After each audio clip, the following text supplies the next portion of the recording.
All right.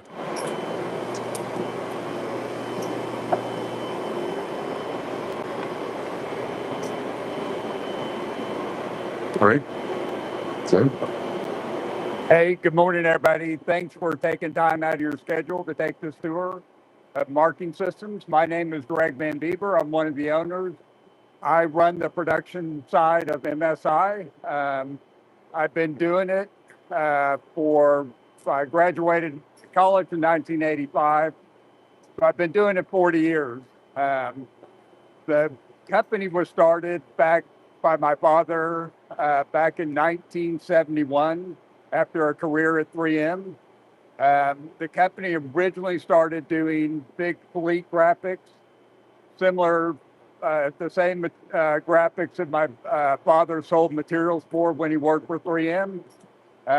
He ended up leaving 3M and started Marking Systems at that time, started in our garage. So it's the only life I've ever known.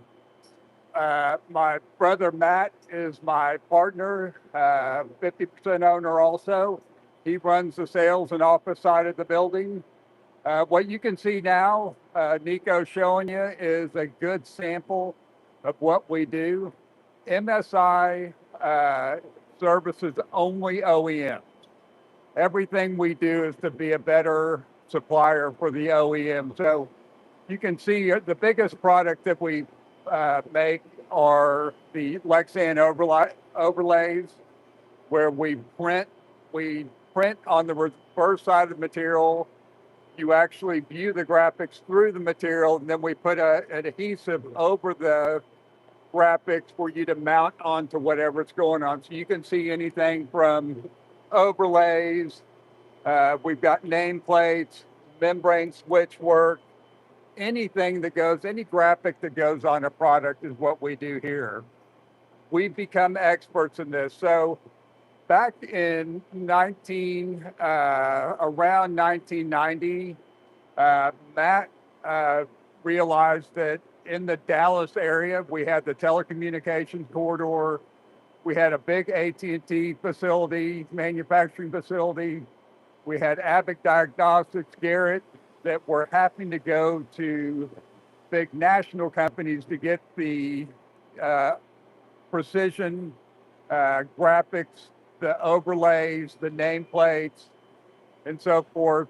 And so we decided to switch from doing the big fleet graphics that went on big trucks and buses to doing the tight tolerance overlay work that you see now. So we re-equipped the company, and we've been doing it for 30 plus years. We've gotten really, really good at it.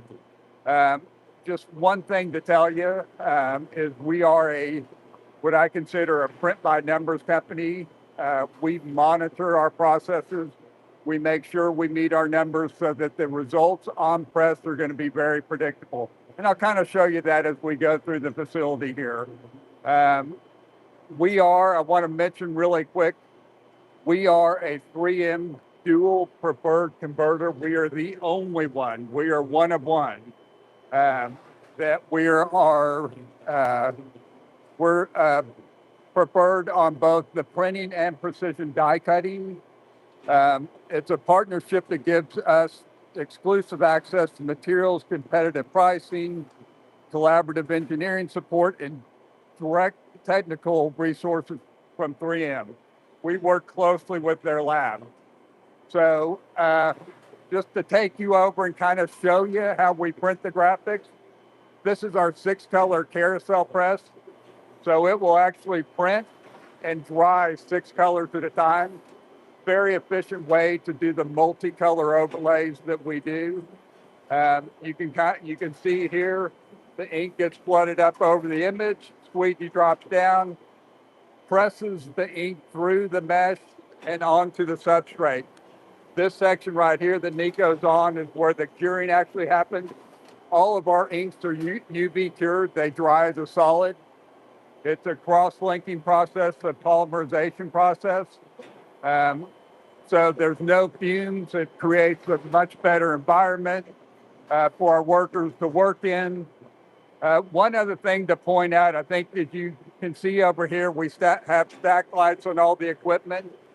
We have direct machine interfaces that monitor the equipment.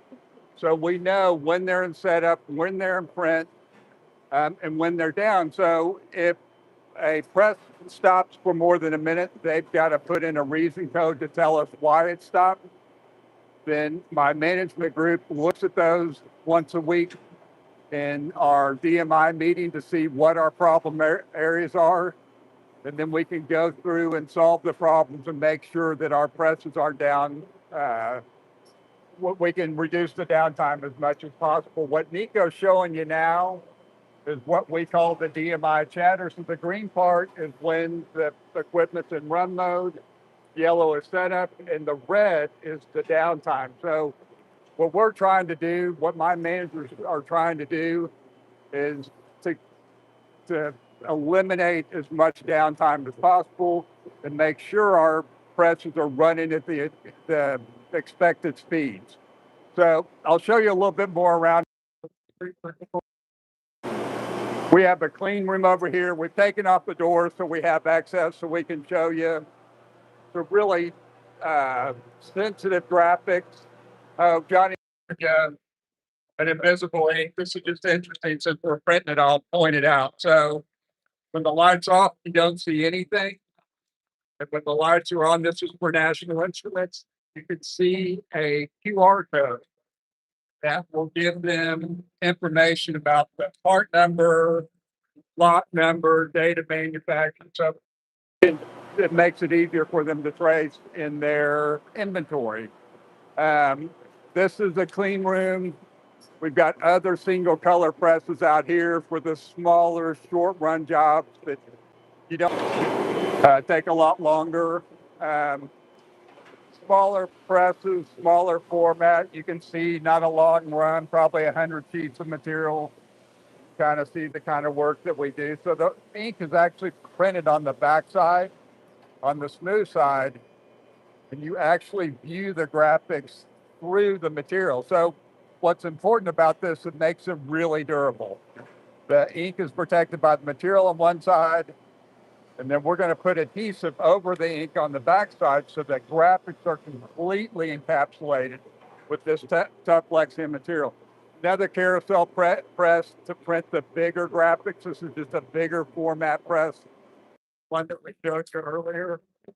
So part of what we do here to keep consistency, I don't think other companies do this, is we make sure that we start each day on every press with a new sharp squeegee. So Vasily, who has worked for me for 20 plus years, is going to give you a quick demo of what we do at night to prepare for the next day's printing. So he's going to go in and he's going to shave a little bit of the rubber off of this. So we start with a nice clean edge. The UV inks are great, but they have a tendency to make the rubber swell. So we don't want the durometer of the squeegee to change. So we'll do this each night. You'll see it shaves off a little bit. So we'll start with a perfectly clean edge.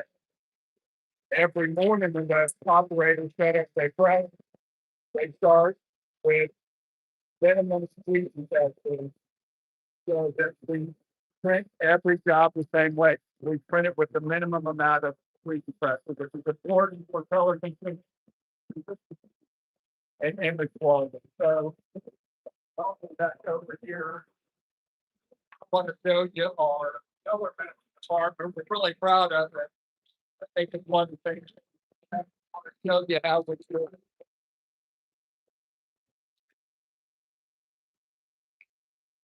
So this is our color matching department. Something to show you real quickly since we're going to be passing it. We do a lot of the seatbelt placards for Boeing.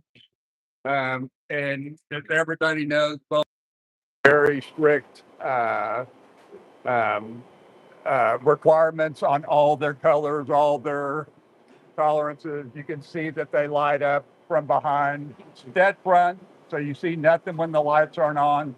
But when the lights come on, you can see the graphics behind. They're telling you put your seatbelt on. So Boeing has specifications for this part. They want them to light up to a certain brightness, and they want the color to be exact. That's what this machine, the orb, measures. So we'll actually measure where that little laser beam is. It will measure the color and the amount of light transmission, so that when you walk down a 777, all the placards will light up the exact same, and they'll all be the same color. Uh, the rest of our color matching department is pretty standard. Use a spectrophotometer to get the initial read if you give me a color standard, a plastic bezel, a painted metal, same as they do at Home Depot. He'll put the color on the spectrophotometer. They'll do a color read. It's the exact same as you'd see at Home Depot. What makes it different the way we do it is because we print on different thicknesses and finishes of Lexan and polyester, we built our own database built on those colors. So you can see up here all the primary colors and all the ink series that we use. MSK is the ink that we use for second surface printing. The XL6 is an extended life ink that we use on graphics that are going to go outdoors. But these are the base colors that we have to mix with. So we built our own database using those colors on our material. So our spectrophotometer and the color matching software take the effect of the actual material into account when it gives us a formula. It just makes it easier for us to match colors and to hold them consistently and have to do less correction. So another thing to point out is we use the same press in color matching that we do in production, because every press has a thumbprint and it'll lay down a different amount of ink. So we want to match what we're actually doing out in production in our color matching. So when we get the job on press, we don't have downtime for color correction. So it's part of what we do that's probably a little bit different. And then we have a flat press here to do drawdowns, print a white behind it if it's going to get a white or whatever. So yeah, this is our cheap bed screen printing department. It's really what drives the company. You can see over here, all the inks are stored in nice opaque buckets. They're clearly labeled. You can see what's in them. For the jobs that are matches, we actually write the color match on the side of the bucket. It's also stored in the computer, but for just quick access, it's easier if we need to mix up some more 3289, just to grab the bucket off the shelf and go by the formula on the side of the bucket. You can tell they're opaque. Can't let any light get to them. They're all sealed. You don't want any oxygen mixing with the ink. It'll make it gel. It'll make it thicker. So from here, we're going to go into the art department, show you how we get the jobs ready to print. So this is our art department. I think I have 8 production artists. Some of them are at lunch. I think we're in the lunch overlap. But this is where so my artists do more than just the art. They actually do the planning based on how the job was quoted. So they'll pick the actual presses that the jobs will go on based on our schedule, how booked up they are, and what your delivery requirements are. So they'll plan it. They separate the art in cases where it's going to get screen printed. You can see up here, everything is digital now. 6 months ago, we still use film, but now everything is digital. We've changed the way we image the screens and screen make. I'm going to show you that in just a second. But this is how Johnny, the head of our screen print department, how long have you worked for me, Johnny? 25 years. 25 years. So I would tell you he's probably one of the best screen printers in the country. He's been doing it forever. The boy can print on anything. So what are you doing here, Johnny? Basically, what I'm doing here, I received the art from the artist, and I want to make sure everything it's on order, like per our work instructions. Color orders right. Yes. Color order right, separation by the color is right, material, laminate, emboss, dye, Make how sure many that up, traps and bleeds are done traps and correctly. bleed, correct. They've done the targets for the Targets, we have to cutting. make sure they are not covered with other color. Yeah. And we Color have a bubbles for color matching. color bubbles for color, everything, Yeah. every single one is right here. Yeah. So this is the color separation, color 4, color 5. Make sure it's one on top of each other. Yeah. And when it's coming to production, we are 100%. We don't have any issue. Just start Yeah. print. Yeah. Gotcha. So Johnny's checking the art before it gets released to production. Once he's done with this, he'll send it to our screen making department. But I want to point out a unique document that we make at Marking Systems. So we always want to work back to the customer blueprint. So we've created this document that combines our in-house information, our material inventory numbers, our bucket numbers that you just saw out there, any tooling, all the processes, any special notes that need to be followed by the people in production are listed on this side.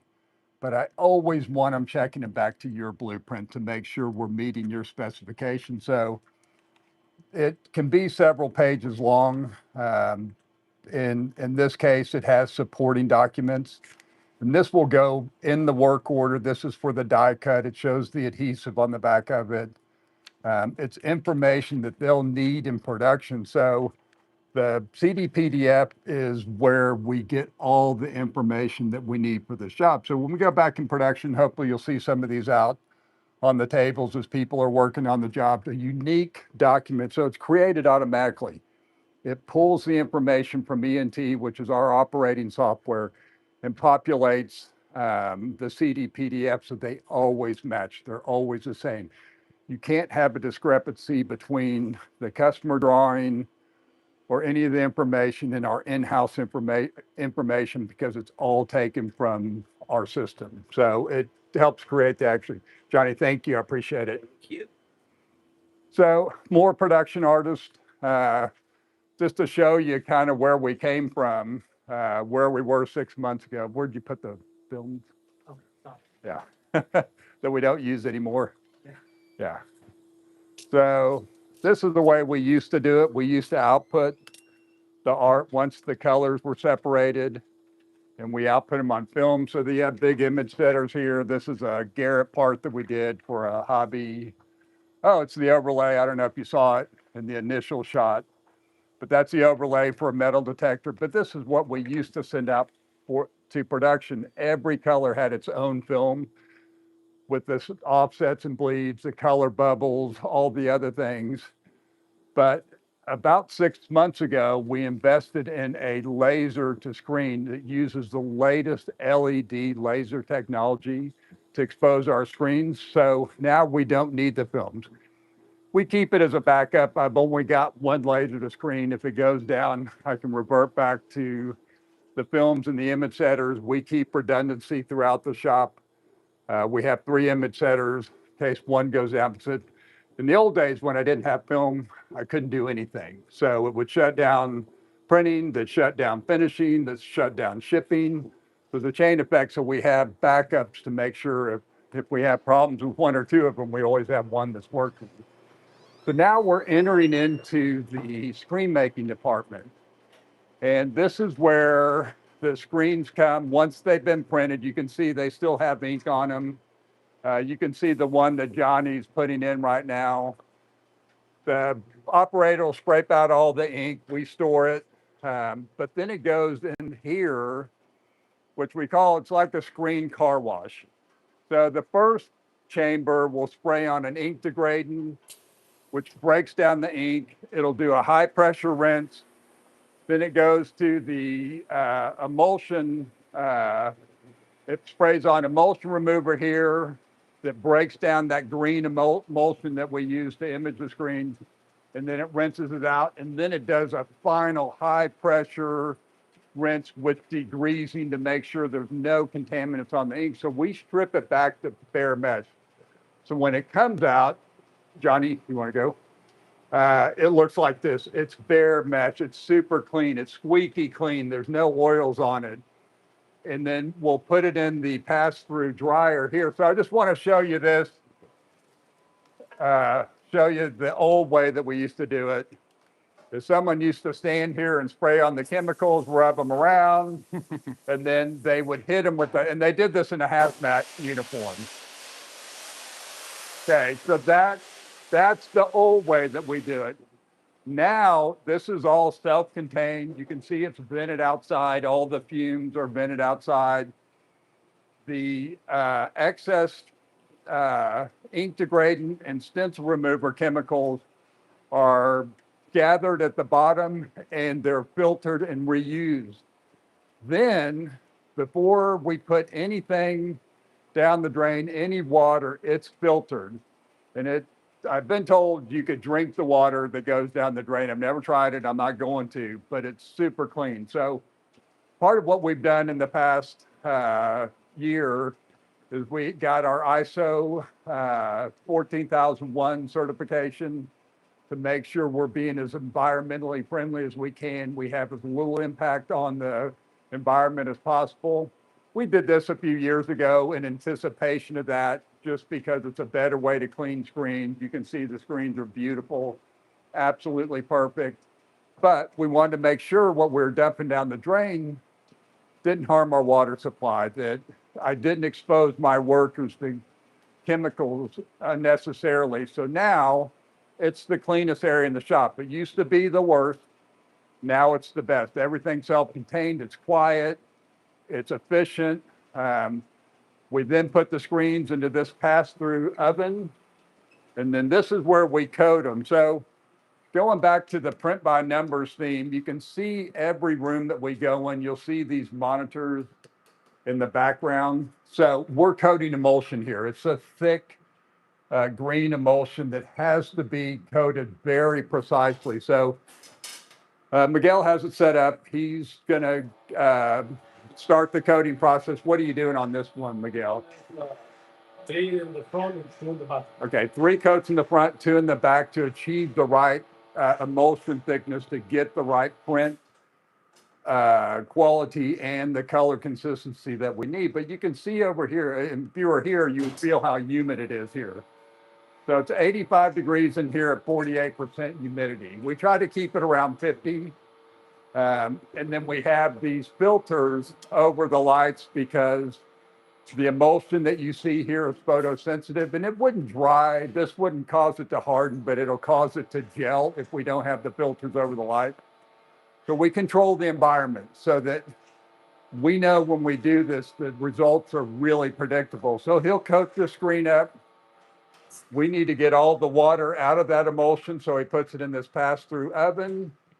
And then I'll show you where we stage the screens, where they sit. So in this area, we're going to turn the light on, still have the filter, so we don't really have much to worry about. We're keeping it dark.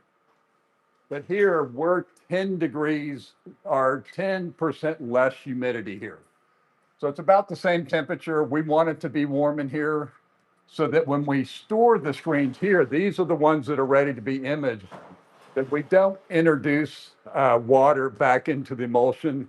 Can cause premature breakdown. It can hurt the image quality. So we want to make sure these things are super dry once we're ready to image them. So just storing them here. We're getting ready. You can see over here, we built this room with glass. You can't see. Being a printing company, we get to print our own inventory number. So each screen has a unique number that tells us what this mesh is, how long it's been in production, how many times it's been used, how many impressions it's printed, how many times it's gone through the reclaim process, so we can predict the end of life. So here's where we got away from film. So this is using state of the art. We have the door up right now. It's not dangerous, but typically we have the door down. But this is imaging the screen. So you can kind of see the red image there is what it's actually going to look like. So it's actually exposing that emulsion. It's making that emulsion harden wherever it sees light. And wherever it doesn't see light, we'll rinse out with water. So if I took a screen coated it with emulsion, dried it, and rinsed it with water, it would all come out. But when this emulsion sees that particular UV wavelength of light, it will harden. So once it's done here, this takes 4 minutes, 4 minutes. Okay. Around 4 minutes. Okay. This is the old way we used to do it. It's got a big glass in there.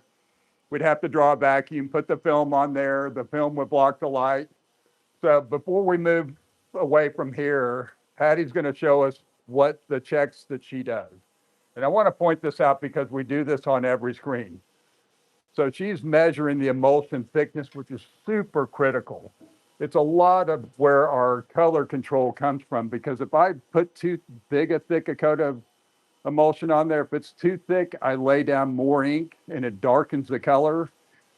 Conversely, if I coat it and it's too thin, I don't lay down as much ink so the colors come out light. So we keep it very precise.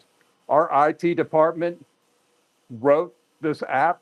So every screen, she takes 5 measurements, does a 5-point measurement, so the corners in the middle, puts it in and it into the app, and it gives her a pass fail. If any of the measurements are out of tolerance, it stops.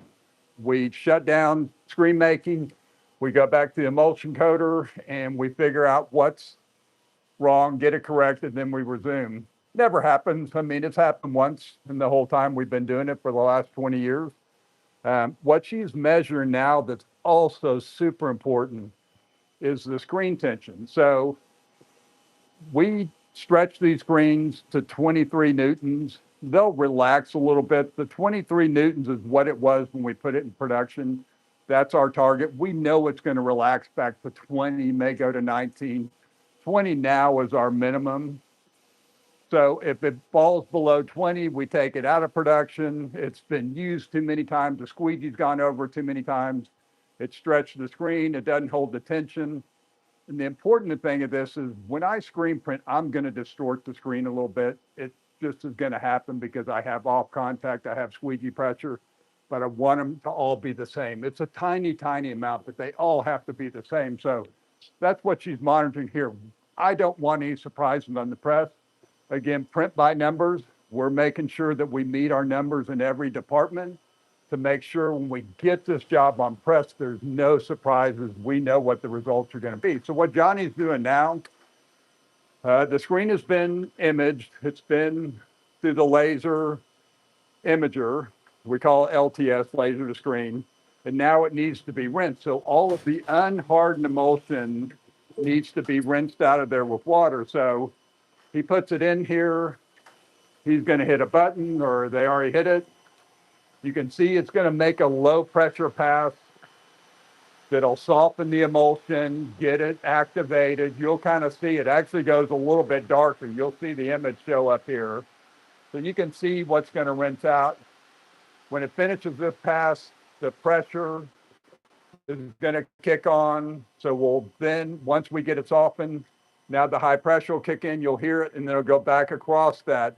And we'll go back and forth until we get all of that emulsion in there. You don't want to leave any of that emulsion. You want to leave any emulsion residue on the screen that may mix with the ink and contaminate it. So we have it pre-programmed. So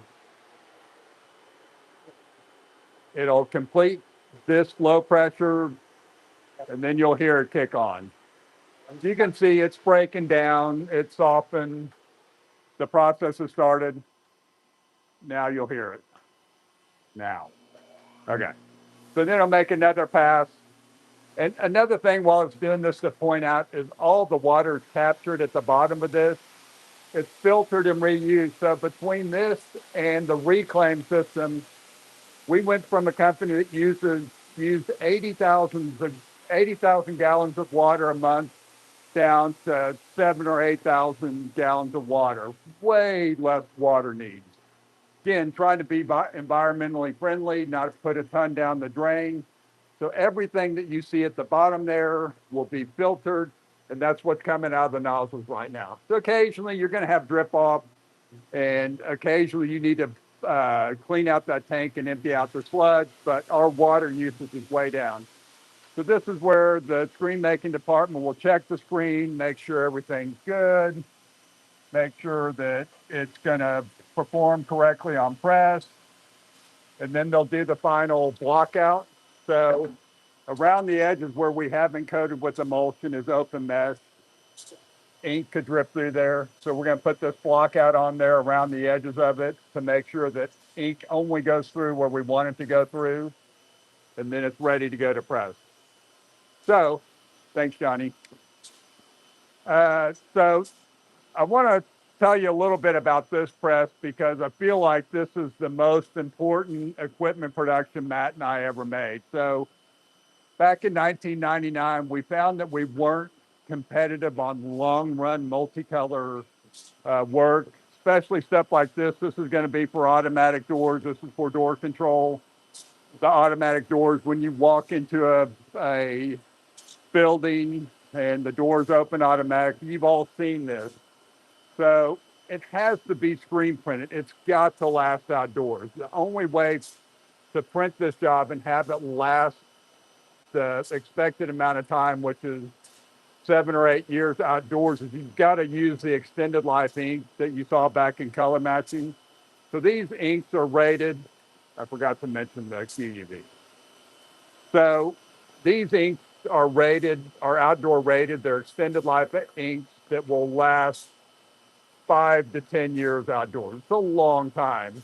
And a lot of it depends on, is it west facing? Is it mounted horizontally? You know, how much sun does it get blasted? So it's a depends question.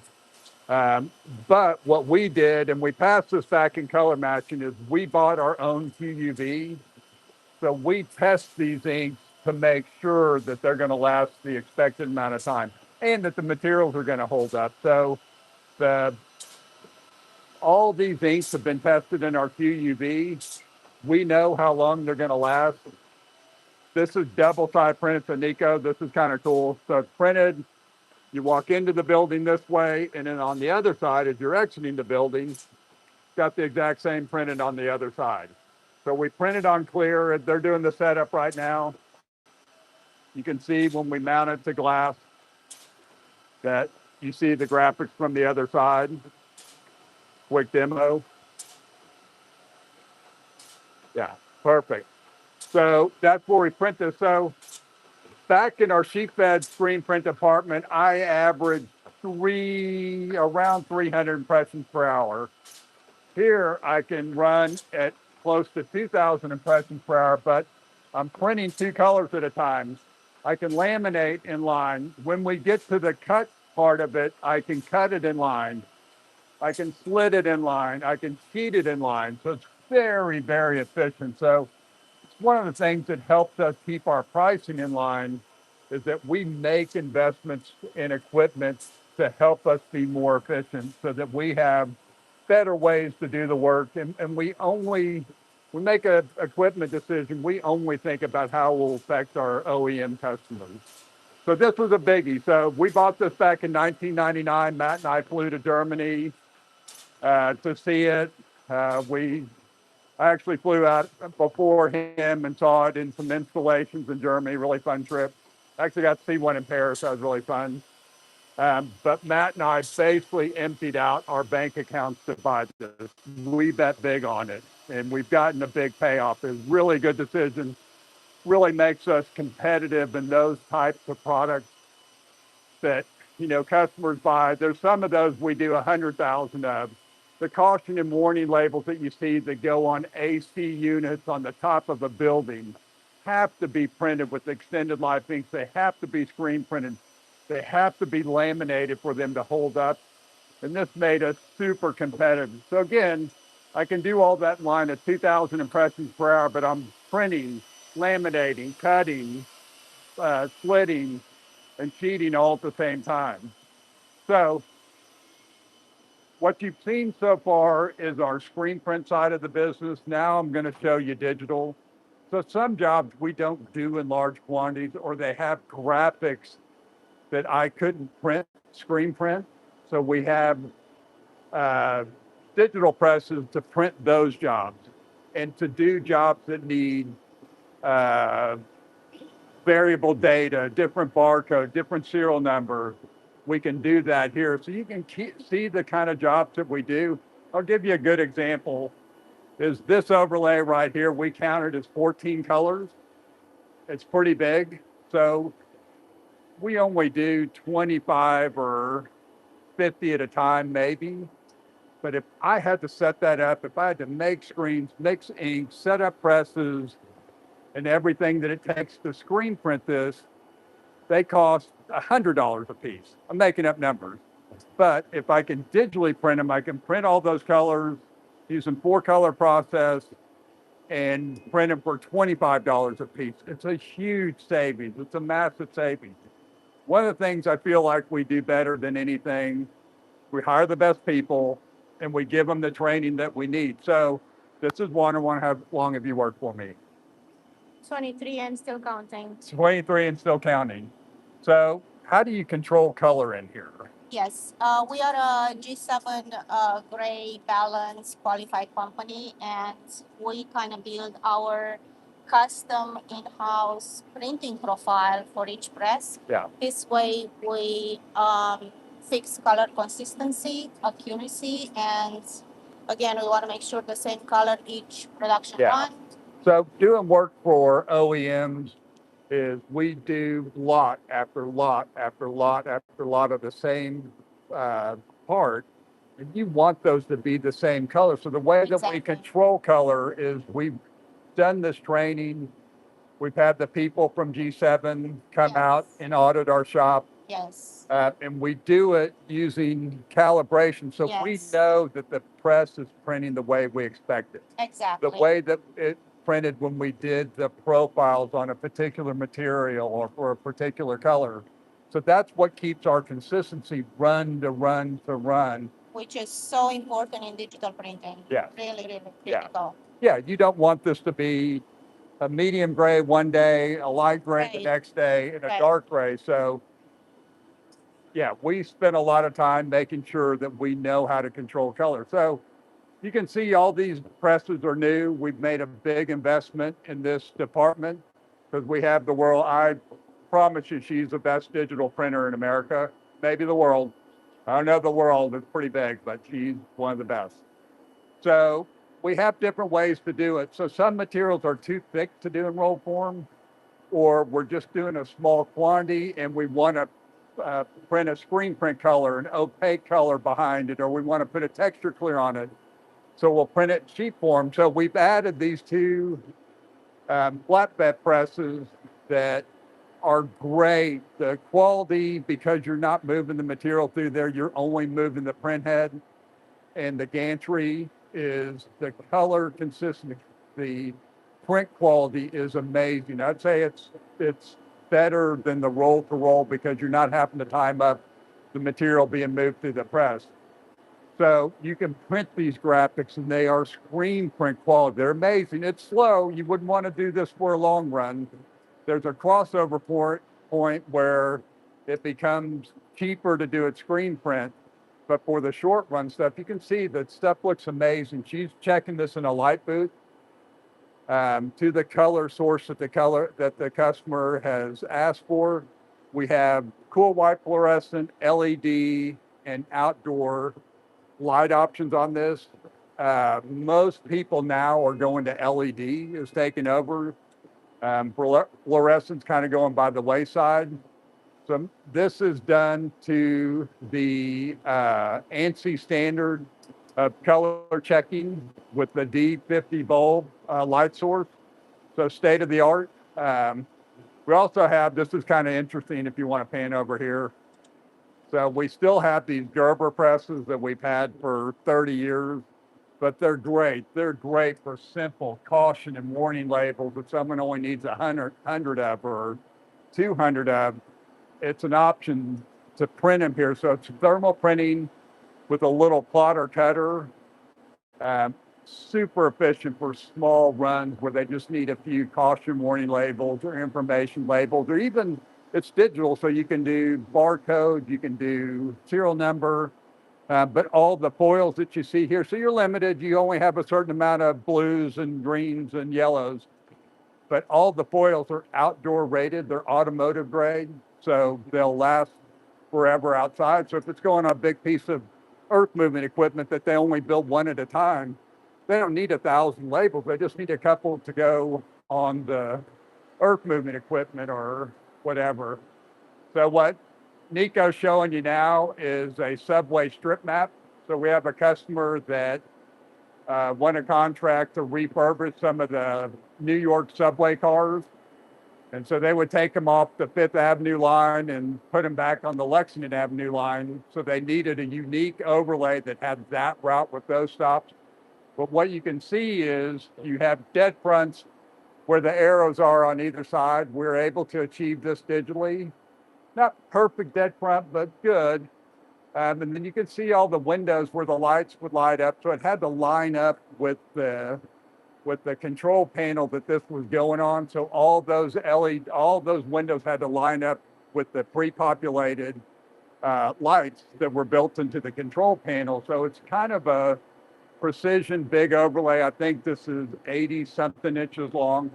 But again, they didn't need 1,000 of them. They don't have that many cars running that line. They only needed 4 or 5 of them. So digital was a great way to do it. Able to do this and save them tons of money. They would save up the orders for a week and send us, they need 4 Lexington Avenue, 5 Fifth Avenue, 4 whatever. And we could combine them to do it all at the same time. So they would get the quantity discount because the digital press doesn't care what it prints. It just prints whatever you tell it to.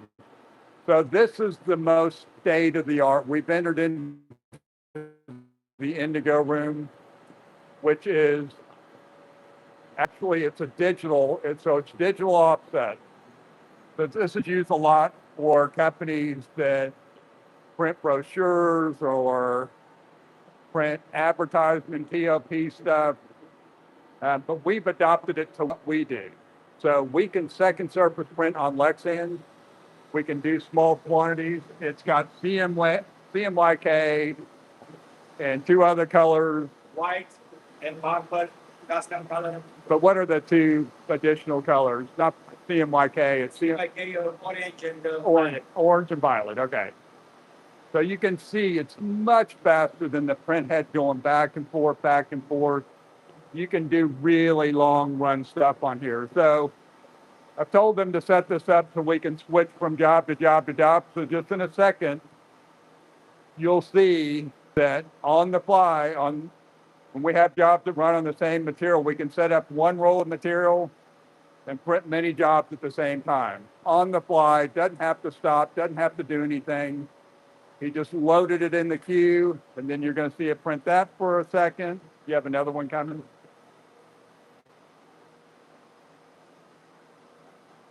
Okay, now you can see the next one coming out. So this is the most expensive piece of equipment that we have in the building. It's over $1 million. But what it will do is absolutely astounding. Beautiful, crisp graphics. The big change on this press machine, so this is the 3rd generation that we've had on the Indigo, this style press. Now we can prime inline. It has to have a special coating on there to accept the ink. And we used to have to be limited in what materials that we could actually get. Oh, there you go. America 250, go America. But now we have inline priming. So I can take any 12-inch roll off the shelf. And now because I can prime it inline, it makes all of my 12-inch material available for this printing method. Before, we only had about 10 different materials we could print on. You can see the inner workings here. It's built off laser printer technology. It uses electromagnetic ink. But the other thing that's really interesting between this and the previous version is now they have outdoor durable ink. So we tested these inks. The old Indigo inks used to fade in a matter of days, but these inks are just as outdoor durable as the ones that I'm printing on my inkjet, the UV cured inks on my inkjet printer. So now we can actually print jobs that go outdoors using this print method. So it's been a difference maker, and it's why we bought that QUV is because HP told us the inks were outdoor durable, but they would never tell us how long. We tested it in-house to make sure it met our standard. So we did testing on with this printing on different materials put in our QUV. The first year that we had the QUV, that's all we did. We've got the data to support it, and we're lucky because we have a ink supplier that was willing to share their QUV. They had a similar QUV, and they shared with us the Sun Farm data that they had correlated to the QUV. So we didn't have to send our parts to a Sun Farm and wait years to get the info back. Our where we buy our ink from, Norco, helped us with that. They shared their correlation, so we're able to correlate time in the QUV to time outdoors. So we feel really comfortable if we print something here, it's going to hold up like the customer wants. So use the detour here. We're going to go back through this way. This is actually the maintenance area. But we're going to cut through here. We're done with the printing side of the business. Now I'm going to show you what happens once the parts are done printing, and they need to be laminated. They need to have adhesive applied to them. And most importantly, they need to be cut to whatever size they need for that part. So you can see we have different methods here. We've got clamshell for the short run to medium run, very manual, has to be loaded up manually, hits the button. It's like a big cookie cutter. You can see why they call it a clamshell. It's like a clamshell opening and closing. He's actually cutting a thermal management pad on this. You can see it's really thick. It's super heavy. That probably weighs 3 pounds. But it's to keep one component on a circuit board from heating up another one that's heat sensitive. I don't really know what they're using it for, but that's what they use thermal management for. So you can see this. So we have this way to cut, and this material only comes in sheet form, so we kind of have to cut it here. You have the die? Yes, I see. Yeah. Okay. So you can see that's what we're doing here. Some of the parts that we cut are already printed. I'm going to show you how we ensure perfect print to cut registration. So you can see when he loads this, he's placing it on pins if you want to get in there. So it has pre-punched holes. Go ahead and put another one on there, Marion. The Marion, Yeah, hold on. I have 2 Marions in my finishing department. So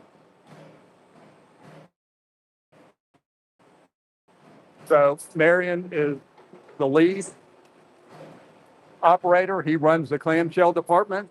And then this is Marion, Hey guys. who runs the whole finishing department. So Guys. Marion, how long have you worked for me? Wow, 23 years. 23 years. 23 years. Okay. So he's married to Juana that you just met in the digital department that talked about G7. They're a husband and wife combo. So Marion's run this department. He runs all the other 2. I want to show you what a die looks like. So a die is like a big cookie cutter. This is what we use to cut with. So they burn this board using a laser, and then they have bending equipment and people that'll bend it, cut it, and stuff it into the board. So you're left with a big cookie cutter. So that's what it's going to look like when it goes. The die cut template on there. So that's when it's going to look like when it cuts. It'll have the main part, and then it'll have a part number tab to make it easy to remove and easy to track the actual part number of the part it's going on. Again, another press, printing some kind of silicone or cutting some kind of silicone that's going to be used as a Red silicone is right here. yeah. With the adhesive, you can see how nice. Yeah. The customer needs it cut to this exact size to fit and protect one component from another. You can see they all have their CD PDFs out to check against. This is the DMI. You can see we have TV screens throughout the building. So we can see, I can come back on the production floor and I can see where we're having today we're having a really good day. I mean, we're crushing it today. lots of green on there. We're beating our expectations. So a really good day back here, but you'll see as it scrolls through, if there's a problem or it presses down, it will alert my department managers. They'll send them an email alert to say that this press has been down for more than 10 minutes. And so he can go and check on it. But if he's back in production, he can just look up at the TV and see where they're having problems, where they may be running behind and not meeting the expected number. So want to show you this. It's kind of cool. So with every job, we print these little donut targets, and that's what we use for the die cut registration. So all this machine does is it finds that little target, the center of that, you can see it's a donut, finds the center of that interior hole, and then it will move it around and punch it in perfect registration. And we know that because we offset the outside of that donut 5,000. So as long as they have a 5,000 unbroken circle around it, and she'll check it, then we know it's punching within tolerance. So we can hold plus or minus 10,000 at the cut registration. And that's the way we do it. It ensures that we have almost perfect print registration. So this is my little boy. This is John. He actually runs the digital cutting department, but he's the one that onboarded this, the Keyence, which is an optical comparator. It's the way that we measure parts. So he's going to do a quick demo, John. Okay, so this has been a big upgrade, kind of from how we used to do things in the past, which was with scales and calipers. Yeah. This uses backlighting and a high resolution camera. Obviously, we want to qualify your parts the first time we cut them. So what we'll do is we'll bring it over here, take a picture of it. You can input all the different dimensions that you guys specify in your blueprints. The art department does that. Yeah, and then once you're done, you can come over here. And right here, we have a pretty complicated overlay. I think there's 96 different measurements that it's actually looking for here. Which would literally take over an hour. Probably even longer than that. Yeah. So you set it up here, click measure. It'll go through, yeah.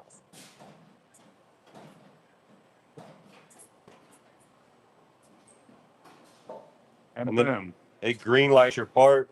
You have all 96 dimensions right here. You can change to see kind of how close you are, what the tolerances are. They're already set kind of in the beginning. And then you can even print out a report when you're done. So the first time we do it, we really look at the different measurements, the dimensions. And then on subsequent runs, it really saves us time because we come over here, we put the part down, the camera will look at it, and it will actually pull the right file for you. Then we just make sure we have green everywhere. And if we have green everywhere, we know we're good to go. So it really cuts down on the amount of measuring time that we used to have when we did it the old way. So I want to show you before we leave this department, other ways that we have to cut. We have big automated Preco lines. We have 4 of them. I think we're only running 3 of them right now. But you can see we have a customer that needs this foam cut to this shape. So it's a long enough job that it makes sense for us to set up this press. That's what the final part looks like. You can see how thick it is. But it does it automatically. So where I feed my clamshells at 300 to 400 impressions per hour, these run at over 1,000 impressions per hour. And it can cut, because it's a steel rule die, it can cut any thickness. All that really thick part down there. This is actually a 3M dual lock that we're cutting. We have a customer that needs it cut to a certain size, and then they need it wound up on rolls that are actually where the rolls. Oh, yeah, okay. So what you're seeing the waste strip off there. In the waste. Yeah, that's the waste down there. You can see we're marrying the dual lock together with these nip rollers that are actually drive rollers also. It advances the material through the machine. So we'd have to feed that by hand in the past. What speed are you running that right now? It's around 150 and you do it around 50 times 6, around 3,000 impressions per hour. Yeah. What is it? Yeah, way faster than I can do on the clamshell. So this is Mario. So this is a Preco die cutting line. How long have you worked for him, Mario? 1 year so. 21 years. I'll guarantee it. He's the best Preco operator in the country. 100%. So you can see we do thousands. How many is the shop? $500,000. 500,000. So you can imagine if I had to single cycle those on my clamshell press, how long it would take. So this is a much more efficient way to do it. It'll laminate in line, top and bottom. It'll actually cut, it can sheet, it can strip. I mean, it does everything. So much more efficient for the long run jobs that have multi processes on them. So I want to introduce Laura. So she's my longest tenured employee in production. How long have you worked for? 38 years this 38 years, hold that. 38 years. So I was only here for 3 years when I hired Laura. So Laura literally knows how to run every machine in the building. So we use her wherever we need her for whatever. She can do everything, literally everything. So today she's running a laminator. She's going to laminate this job. I think we'll take it over and cut it semi-rotary or Preco. will be through there. Preco, okay. There is a back store. Oh, okay. So she's doing a laminate on top, and then she's going to score. I don't want to trip the sensor. Are you going to put it back through to do the score? It'll come back, you know, pour it on. Once you have the laminate with a thickness. Okay. So then she's going to back score it. We'll take it over the Precos, do a through cut, and then you'll have a label that has a back score so it's easy to remove the liner and to apply. Thanks, Laura. And so we have also full rotary. So we do a lot of thin materials where we cut thousands or hundreds of thousands of parts. You can see we have a rotary hard tool. He's actually slitting at the same time. What are you cutting? What is this material? This is gray Lexan. I have the word. A gray Lexan. Yes. Okay. So Emerson, how old are you, Emerson? I am 23. 23. 23 So years old. he is one of the guys that we've identified as one of the future managers of the company. Really important. He's learned everything. Super good. Works long hours. Knows how to run almost every piece of equipment. He actually works with Juana a lot back in the digital department and actually knows how to run the Indigo too. So we're trying to identify. So the next generation will be my son, John, who you just met. Matt's son, Zach, and Ashton will be the future owners of the company. And Peyton, my son-in-law. But then we're trying to find people that we can bring up under them. So they're all in their mid-30s. Then we're trying to bring up the 20-somethings to be here to help them to have experienced help as Matt and I begin to retire or spend less time at the company. We've identified guys like Emerson that we consider to be the future of the company. He'll be here to help our kids. So this is semi-rotary. So this is rotary cutting. It uses a magnetic die. You can't see it. There's an accumulator down here. So you can see here, it reads that mark and then makes an adjustment so it cuts in perfect registration. But where my clamshells do 300 impressions per hour, my Precos do 1,000 impressions per hour, this is measured in feet per minute. So it's probably 10 times faster than the Preco, I would say minimum. So it will actually cut. You can put a UV varnish on here if you need to. These actually have a laminate on them, so we don't need to do that. Then it's cut there. It's registered and cut. It's stripped by that eye mark on the side. Perfect registration, but really fast for jobs that are printed on the Indigo long runners. It's just a quicker way to do a kiss cut on a part instead of using the Preco. This is a pretty new part. We've had it a couple years. Then I'll show you another machine that we just brought online. that takes indigo printed parts and it'll sheet them very accurate. He's got it going in slow motion. Now you can sheet it up just to kind of show you how everything works. But it'll cut it really precisely. Then we'll take these parts and we'll cut them using our guillotine cutter, which you'll see at the end of the tour here. But it's way more efficient than die cutting it, any of the other methods that I have. And the customer wants these parts individual with a back score. So we take it from roll form, put it in sheet form, and then we finish it from there. Just a way more efficient. Again, trying to find ways to make it more efficient so that we can keep our prices as low as possible. All right, so that includes, okay. Oh, I gotta show you one other thing. So we talked about my dad earlier when I was doing the intro, but I want to show you something that was built by my dad 50 plus years ago, and it's still our #1 laminator. So you can see here that this was built with angle iron and parts he had laying around. So my dad actually built this. My grandfather did the initial, he didn't do these, but the initial drives that we had on them were done by my grandfather, who was an electrical engineer. So my dad was an engineer by education. He ended up working for 3M. My grandfather was an electrical engineer, but you can see this was made by my dad 50 years ago in the garage that I grew up in. And you can see this is the metal guards. It's just made. You can see where it's welded together and all cut by hand.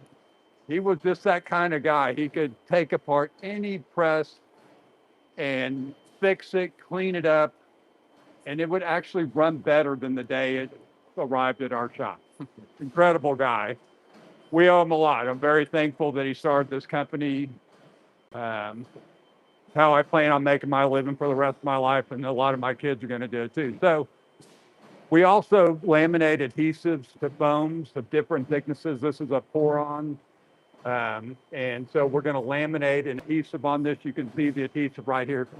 The important thing when you are laminating foam is you don't want to compress the foam too much, and you don't want to stretch it, because then once you cut it, it's under tension, it'll snap back and your dimensions won't be right.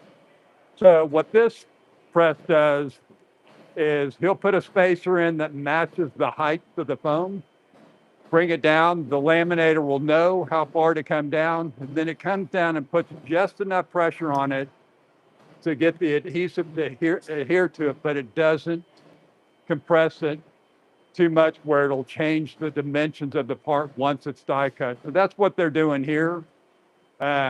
This is a big long table. We're not priming anything, but when we do silicone rubber, we have to prime it first. And you can see this big vent hood here, but it's like airplane model glue. It smells. We're trying to get the fumes out of here as quick as we can. We want to prime it in as long a rolls as we can. So we built this really long table. They'll just roll it on with the paint roller.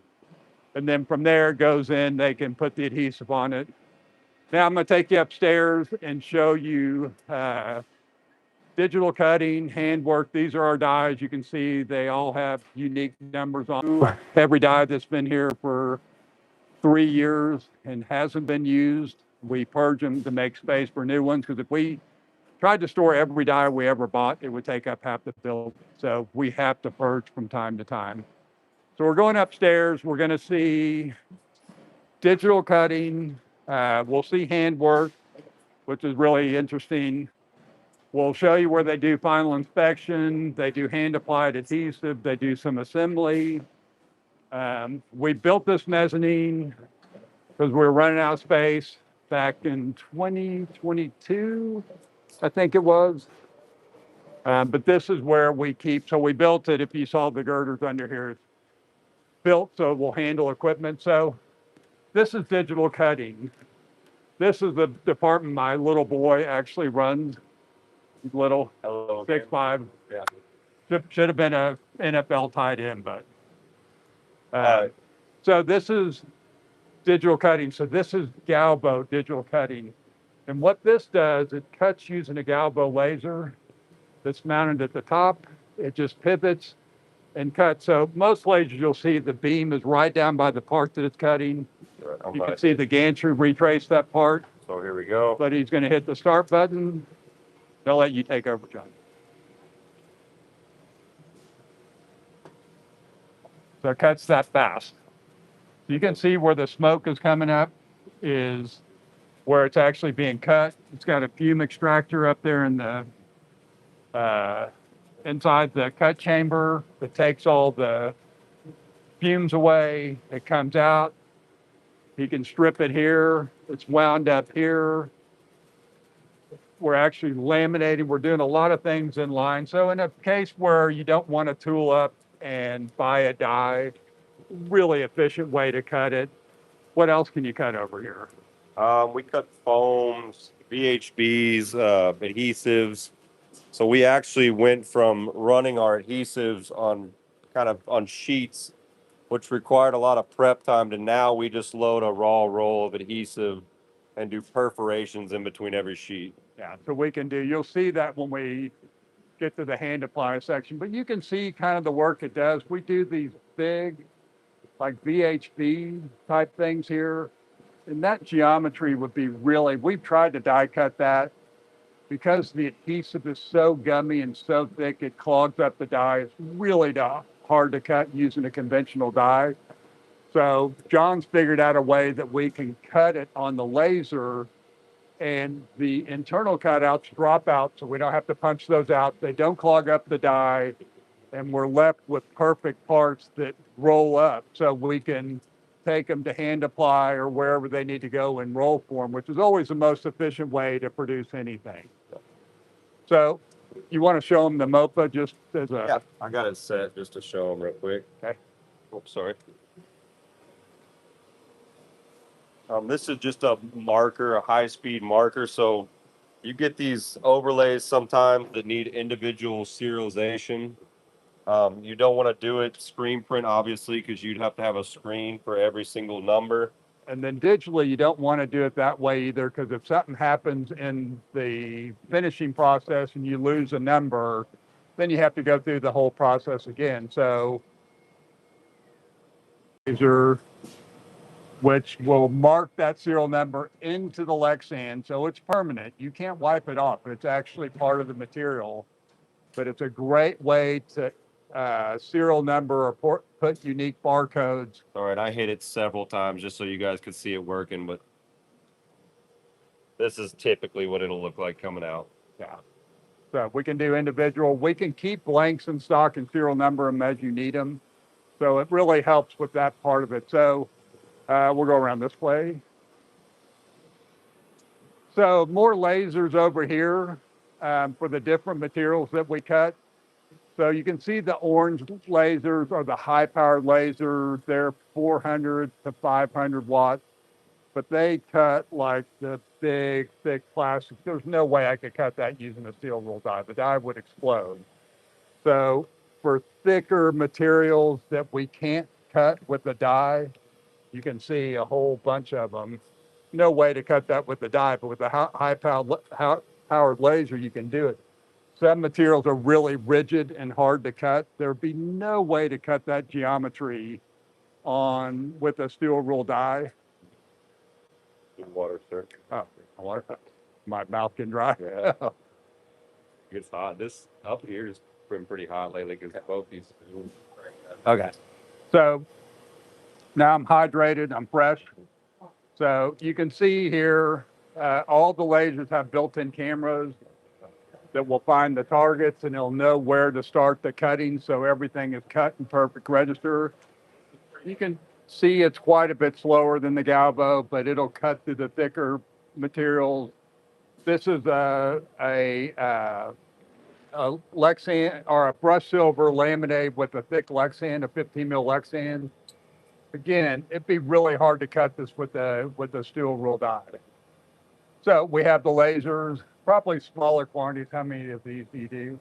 We're doing 500, I think, but maybe up to 1,000. There's two different views. Okay. So just a better way to cut that particular. Yeah, and this is a 20 mil, so we can't run it on its own. Gotcha. This, I think, is 30 mil. Yeah, that's pretty thick. That's the one we're doing on the mope. You can kind of see you get a little bit of fumes on the back, but we put this protective pre-mask on there to protect the graphics.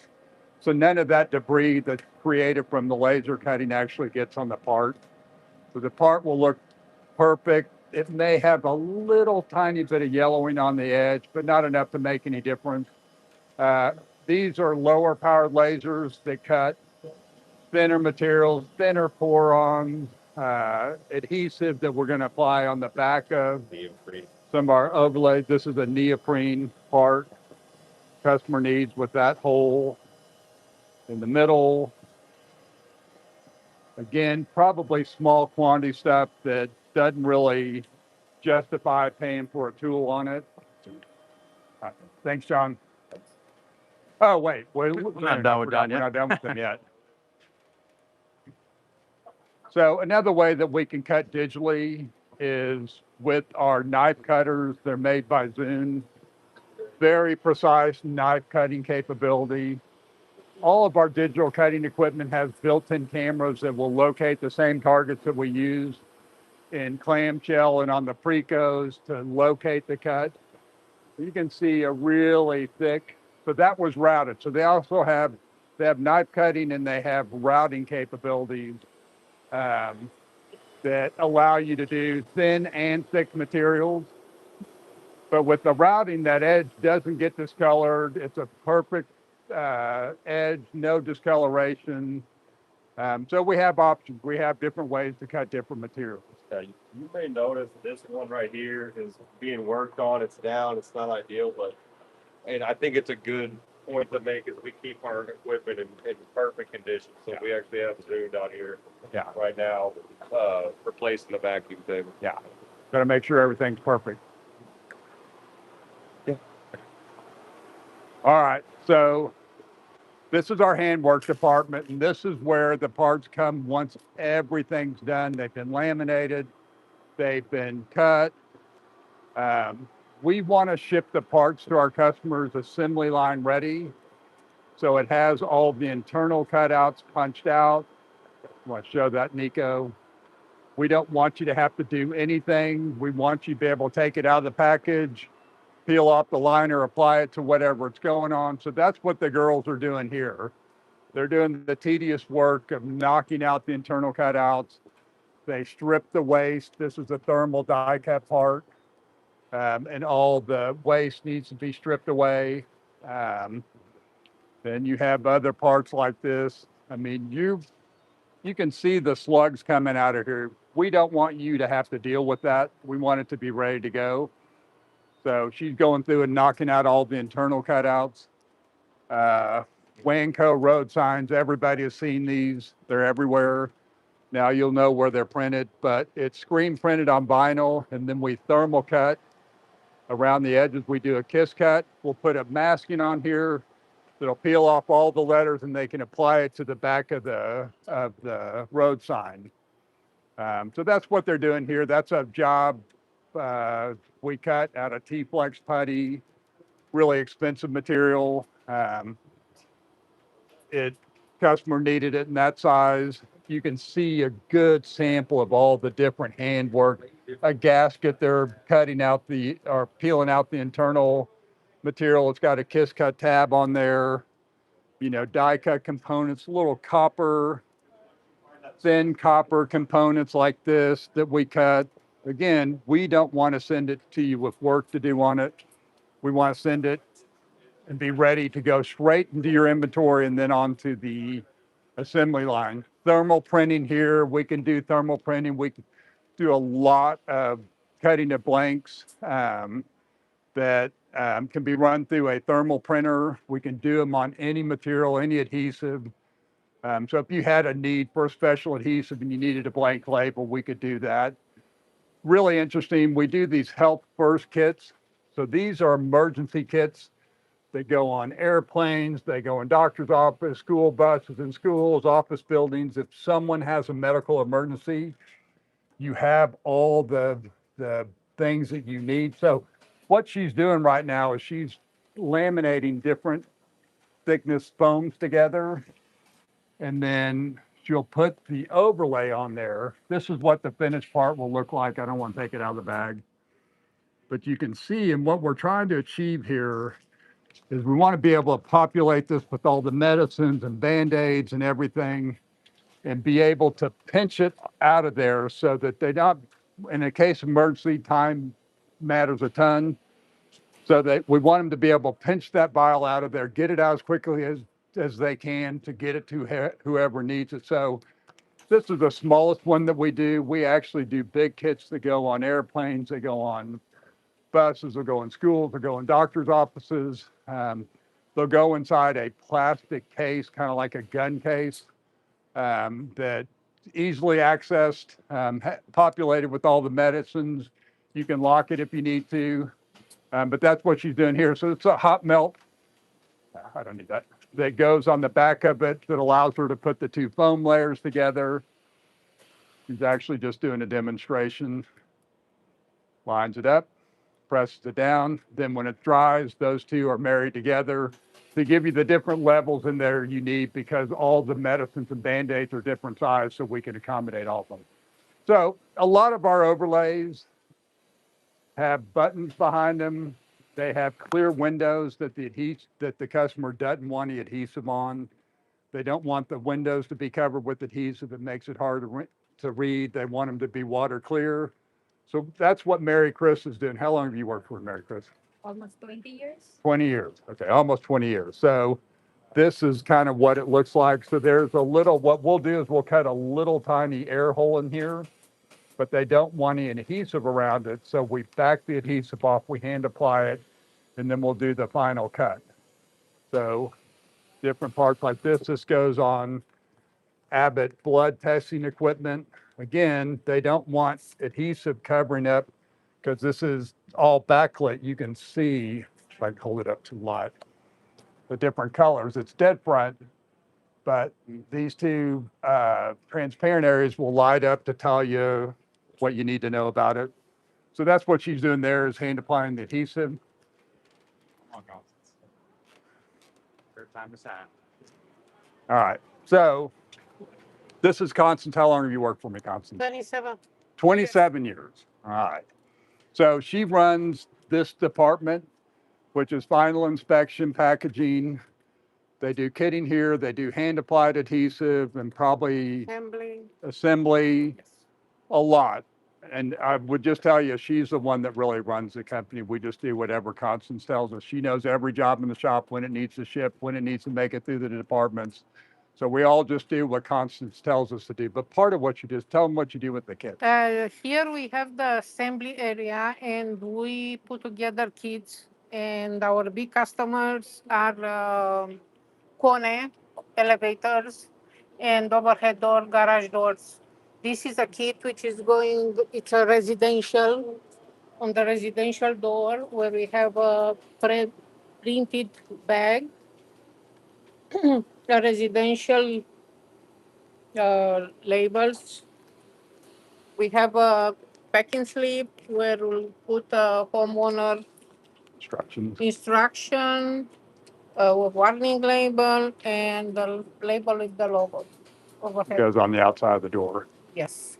So what happens, I'm just going to Yes. add something real quick. So what happens with these is they get shipped out along with the door. Mm-hmm. The technician will apply the labels after the door's been installed so that labels don't get damaged or whatever.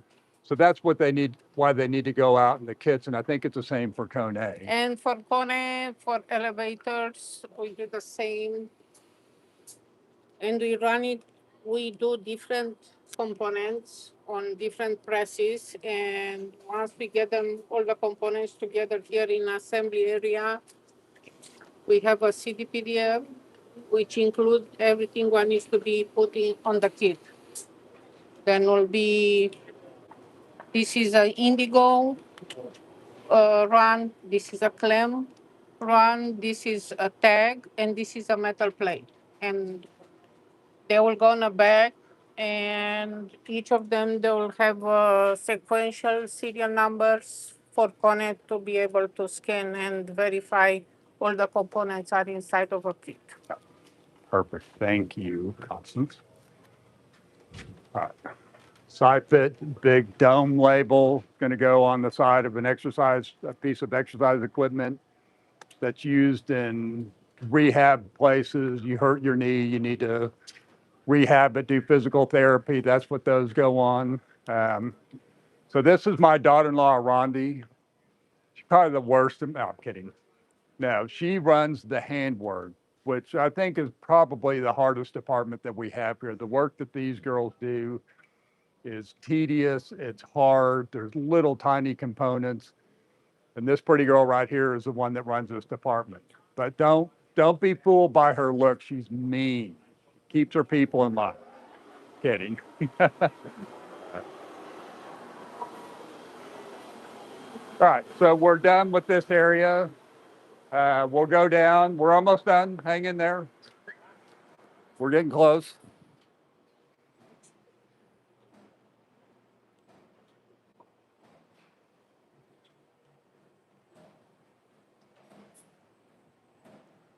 So I'm taking you now back to our finished goods department.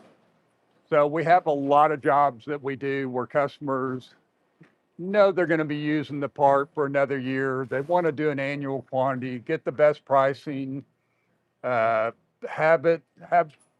us ship it as they need it. They don't have to carry a lot of inventory. So we do a lot of finished goods. So we'll do parts.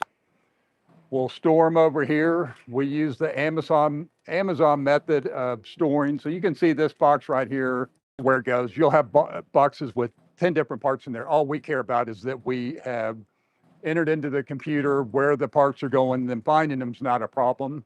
And we don't want to dedicate shelves to customers trying to guess how much storage they're going to need. So it's just wherever there's room.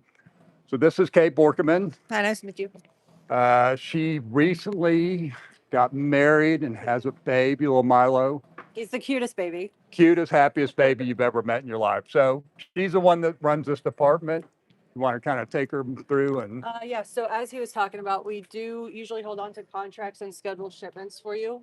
Our company, or actually our department, runs off of a live dashboard, which looks like this over here. Whenever you enter in an order, it automatically gets uploaded. They take a picking slip, they pull your parts, get them ready for shipment, and then they take them over to shipping. We have about a 48 to 72 hour turnaround, or day turnaround. We also work closely with production, so our on-time delivery is about 99%. Yeah. So Working towards that 100%, Yep. but make sure you put in your orders. nothing's perfect. Nothing's perfect. Yep. Thanks, Kate.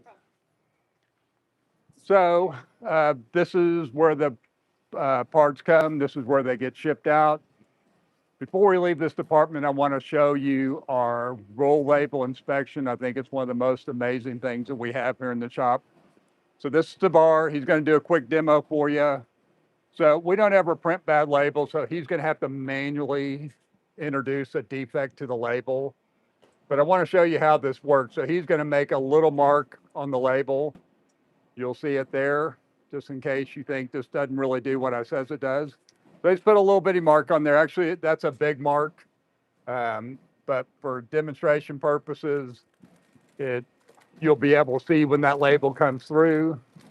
So it goes through, it has a camera here that takes a picture of every label and inspects it. So you got to imagine this running at really high speeds. So it's got to slow down, it's got to decelerate before it breaks. So you'll see the label come around here. You speed it up a little bit. It's all when it catches the defect, slow down, make it slow down. Yeah. Okay, Oh, is it coming? Mm-hmm. And it should. Oh, there it is. Okay. Yeah, so he's got a piece of tape where the little defect's going to be. So you can see we're not just making this up. So it stopped. Oh my gosh, you had it almost lined up perfectly. All right, so that's slow motion of how it works. Now he's going to crank it up and show you. So this can do it at really high speeds. So when we're actually doing jobs, we're doing them this fast, but it does the same process every single time. Takes a picture of the label, compares it to either a file or a gold standard that we've approved, checks it, makes sure everything's okay. If it's good, it just keeps rolling, but it found a defect. So, So it's actually the egg. oh, okay. So he'll cut it off. That's 1,000 labels or 500 or whatever it is. But just wanted to show you that. Yep, we are also excited to announce that we're getting a new roll inspect machine pretty soon. And it's going to be working on serialized numbers, also 2D barcodes, things that we haven't been able to do before. And with that, it'll also increase the speed of our inspection. Yeah. Just latest and greatest technology. This system is about 10 years old.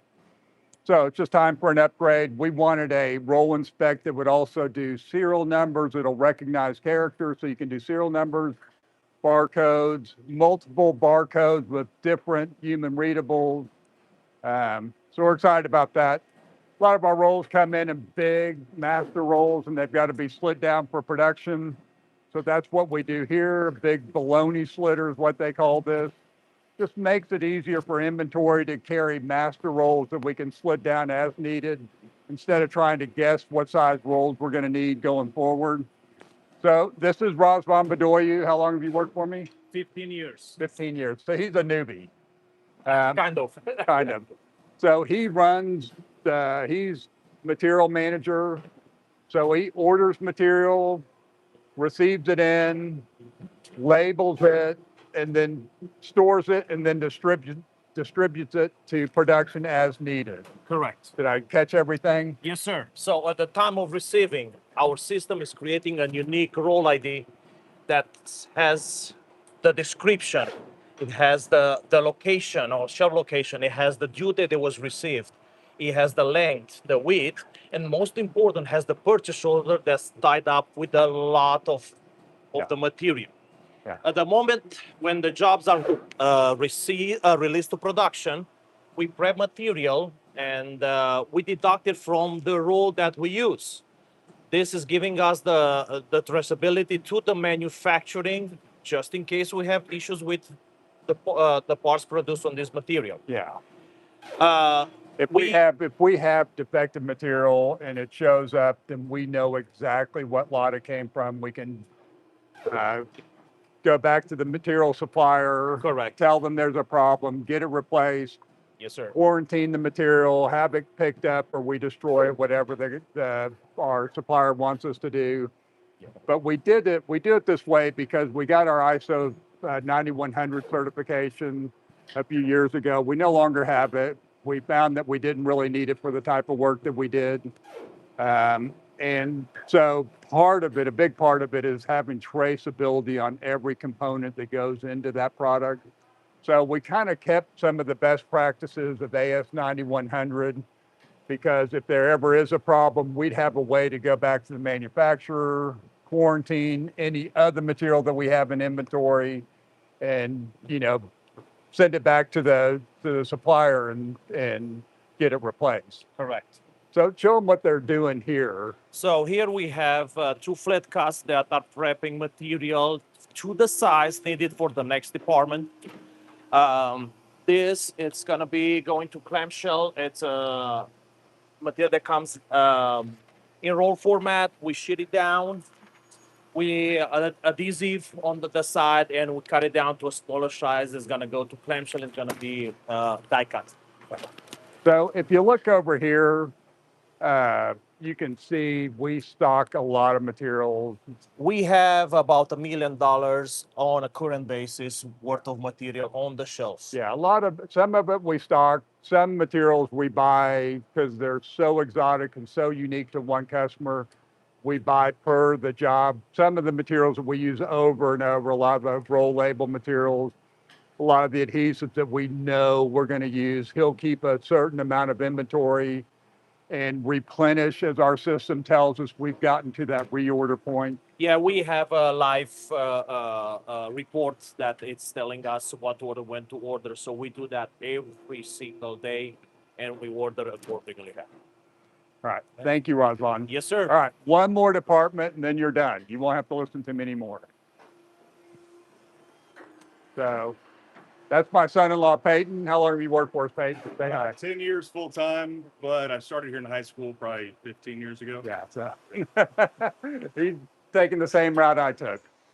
So this is our doming department. We do a lot of dome labels, and they're really, we have to do it in a clean environment because if a piece of dust settles into the undried resin, there's no way to get it out.